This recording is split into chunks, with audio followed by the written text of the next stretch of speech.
thou shalt operate with 100% integrity and do what you say that you'll do. Hey, look, and most people don't operate with 100% integrity because they're afraid that if they break their promises and word to each other, then the consequences of being honest they'll be punished for it, and they really just don't know a better way. Yeah.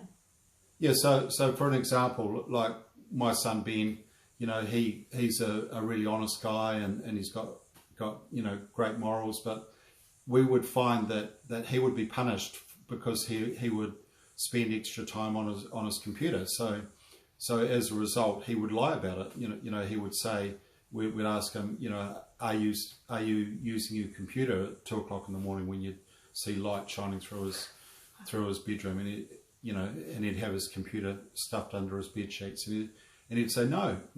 He would lie about it because he was afraid of the consequences of being honest, and that's why people don't operate with integrity because of the consequences.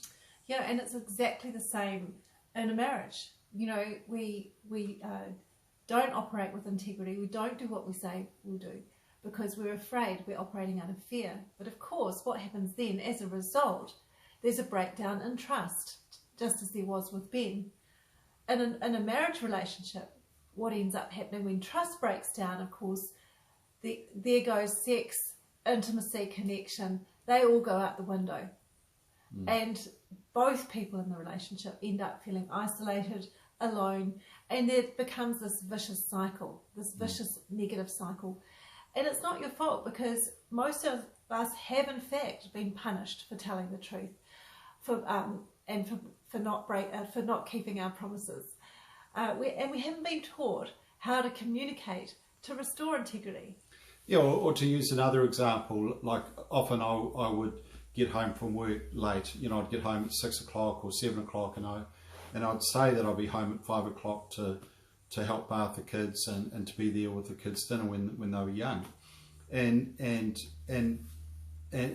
as a result, what was missing in that whole thing is that I wouldn't ring up Chris and tell her because I was afraid that I'd be criticised or blamed, or she'd say, well, why aren't you here? You promised you'd be here at 5 o'clock. And instead I would just ignore it. And that really got in the way of me acting with integrity, ringing up and saying, hey, look, I'm going to be late, and apologise, and then attempt to be home at 5 o'clock.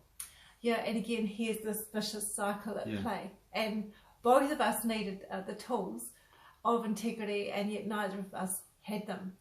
And just be hopeful that if there is a problem at the moment in your relationship with trust, with intimacy, with connection, then you need this shift to operate with 100% integrity, because without integrity, nothing else works.